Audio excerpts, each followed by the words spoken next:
Kevin Givens out, Aaron Banks out, Drake Greenlaw out, Ambry Thomas out, Eric Armstead questionable, Kinlaw questionable, and that's it. Will you promote Elijah Mitchell? Yes. Tomorrow? Yeah. Today or tomorrow? Not sure. I think it's got to be tomorrow because I think it was by 1 today. In terms of personnel moves, like with McCaffrey and Debo and Elijah, is that going to be fluid throughout, I guess, between now, kickoff, halftime, during the game? I mean, they'll be up. They'll be playing. If this were a playoff game, could Greenlaw have played? Possibly. We would have had to push it a little harder earlier in the week. So I think possibly. Javon is questionable because of the illness or the knee? Illness. Yeah, him and Armstead, both. So they should be all right, but they were sick.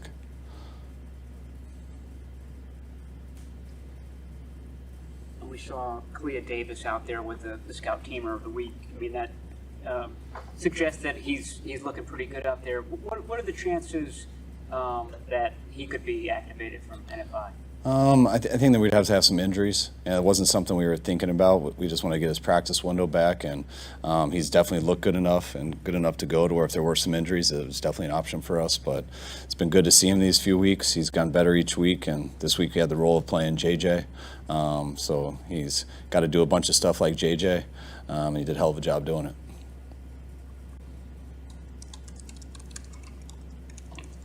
When you made the McCaffrey trade, is this about as good as you could have envisioned it being? That's what we were hoping for. And we knew it was more just an opportunity to get such a good player. And you always got to weigh the risk of it because what you got to give up to do it. But we felt good about it. And our biggest thing was that we knew it wasn't just a one-year rental. It was that we knew he was going to be a part of our team past this year. So that's what we were excited about. So we weren't just doing it to help us get to where we're at right now. But the fact that it's been a big part of that and that we have him for years to come, it's been real cool. He's made so many, assisted so many big plays by just being present and the defense reacting to him. Is that, a stupid question, but do you envision him having that type of influence on the offense or on opposing defenses? Yeah, we did. It's similar to what Debo does too. It's similar to what Kittle does. And we saw him in that way also. So something we were excited to kind of get all of them out there doing the same stuff. Any desire to get Josh Johnson into a game just to get him some game reps in case he has to play in the playoffs? I think that's a good bonus. I wouldn't say a desire. I feel fine with Josh. He's been in this league for a long time. He's been in that role to where he hasn't gotten a lot of playing time, and he's had to come in and do that at the spur of the moment. So I'm okay with Josh in that situation, but it always does help. After game, stumbled into the locker room across Nick Bosa and Trent Williams meeting at Trent's locker, breaking down the game. No, I haven't. They do it right after? Yeah, they do it right after. So I guess a more general question. You've seen both of these guys together now for, three plus years.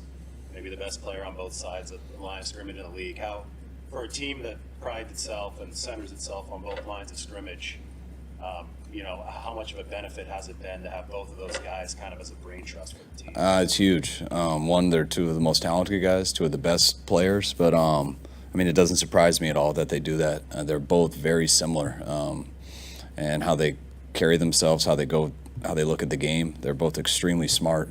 They see the game very well. They really study their opponent and themselves very well. Trent is a technician, and he knows every rusher in this league, and he knows the tackles and how people do it. If I want to ask more about rushers around this league and we haven't played against them, I usually ask Nick because he watches a lot of rushers too for moves and stuff. He watches tackles, how they place their hands and everything. And so you have these two guys who look at it so closely to how it pertains to them. And for those two to go back and forth, to me, they're both top at their profession, and they both go against each other all the time. So that it doesn't surprise me at all. They're great guys, great players, and extremely smart, and that's what makes them two of the best guys in our league. How has Trey Lance handled this season, particularly in light of he was dealing with some irritation, recently, and then having to have the surgery? Trey's been great. You know, I can't I mean, I haven't had to go through it, but I've seen players do it, and can't tell you how hard it is for guys when they get hurt at the beginning of the year because their expectations going in, how big of a part of the team they are, especially when it's the quarterback, and then just like that, their season's over. And Trey's had to do the rehab hard. Once he started getting to travel with us and stuff and be a part of everything, I think it got a little bit easier, but it's always still a challenge for a guy. They want to be out there so bad. Trey's handled it great, as good as any injured player I've ever been around. I mean, just he stays positive. He comes off the right way.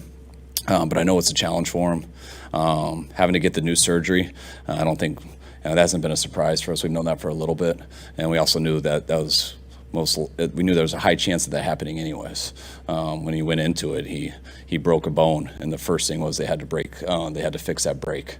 And once they fixed the break, there was always worry that when you fix the brake, will that rub the wrong way or something like that. And they fixed the brake great, and then they knew they had to go in and fix that, which he's known for a while, and they went and cleaned it up, and I think that even made him feel better. So he could move on from that, and he's feeling great now with his rehab, and I know he can't wait to get to this offseason. I know you have a medical degree, so I'll ask you. Only from answering your questions. Why did they wait until now to, I guess, do the second surgery? Because you got to wait a while to see how the bone heals. And then the break healed, and it healed really well. I know everyone says all surgeries are successful, and then why do you have to go back in and stuff like that? And this was an understanding of that. I mean, we had to, I'm not a medical guy, so I think there's something we had to tie together to make sure the bone healed back together. But every time you do that, there's a high chance that it can rub on some tendons, things like that, and just cause irritation. They warned us about that before it happened. And Trey told us about it right away, and that was a good thing. When they had to go back in there, you could see how that the bone 100% healed, and they just had to fix that band so it didn't irritate it anymore, and now he's right back to where he was. One more quarterback injury. All right. Corey wanted me to ask. Is there any sort of status update on Garoppolo and, when he UFC championship game, Super Bowl type timeline? Are you ready? I mean, you just answered your own question. That's still the goal. That's still the goal. He's not able to put weight on that foot yet, is he? I think he can put a little weight on it, but he's not out there. And honesty from a coach, from the guy who's trusting in me to go out and play. And that's, started since I was, little playing ball. So, yeah, I've always appreciated a coach who's just real with me with what I need to get better at, or, what I need to do to, be better. So, in terms of, a coach like telling you everything's all good and stuff, I'm not about that. You can't get better from that, So, when coach is real with me about, this past game or any other games that I've played in, I appreciate that more than, telling me that I'm good and I don't need to work on anything, So, I think just all throughout my career and stuff, I've sort of developed that kind of mentality. Piggybacking on that a little bit, you talked Sunday about being particularly hard on yourself and always looking at the little things that you can do.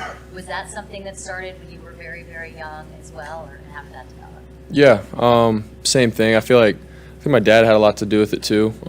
He played baseball, obviously in the minors and stuff for a numerous amount of years, and played at Miami. So he's been through some good stuff in terms of playing and how to get better and all that kind of thing. So I definitely learned from him in terms of being real with where I'm at with my performances and stuff. And he was always straight up with me growing up about what I need to do better, what I'm doing well, and that I can continue to do.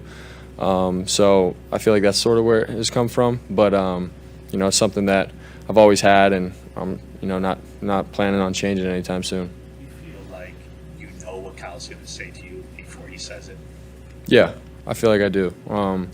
There's plays where I'm out in the field, and if I miss a read or whatever, and something happens, literally right in the moment, I'm like, man, I know that I should have done this or that, and I can sort of anticipate him saying, hey, we got to do this, this, and that, or you missed this, which I appreciate, and I'm on the same page with him. So I totally see what he says in terms of how I can get better and everything like that, and same with Coach Greasy and everyone.